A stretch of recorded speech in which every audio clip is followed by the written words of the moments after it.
ԱՄՆ պետքարտուղար Ռուբիոն բոլորովին վերջերս չէր բացառել Հայաստան ներխուժման հնարավորությունը Ադրբեջանի կողմից,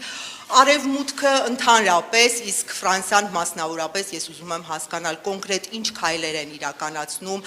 Հարավային Կովկասում հնարավոր նոր էսկալացիան բացառելու համար։ Շնորհակալություն։ Նախ կպատասխանեմ ձեր հարցին, հետո կհամալրեմ իմ պատասխանը նախորդ հարցին։ Ինչ վերաբերում է ձեր հարցին,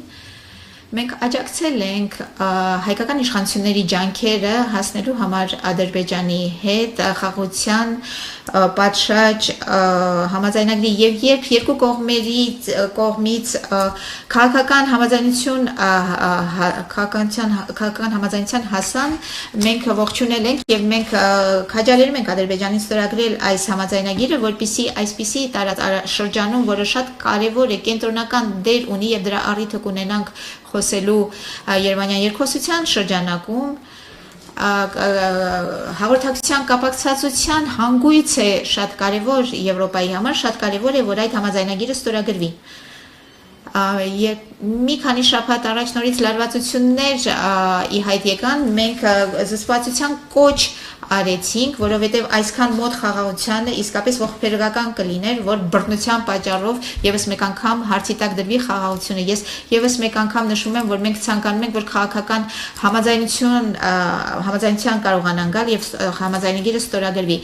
Հիմա կվերադառնամ նորից նախորդ հարցին Ռուսաստանի եւ Ֆրանսիայի միջև անհամաձայնությունների նույնիսկ որոշակի թշնամանքի, մենք Ֆրանսիան, Եվրոպան, մենք պատերազմի մեջ չենք ոչ Ռուսաստանի դեմ, ոչ ռուս ժողովրդի դեմ, սակայն մենք դիմադրում ենք պուտինիզացիային,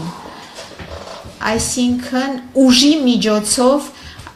եվրոպական մայրցամաքի վրա սահմանների վերագծմանը։ Այս սկզբունքը մենք չենք կարող ընդանել, դրա դեմ մենք դիմադրում ենք, այդ դիմադրությունը դրսևորվում է մեր աջակցությամբ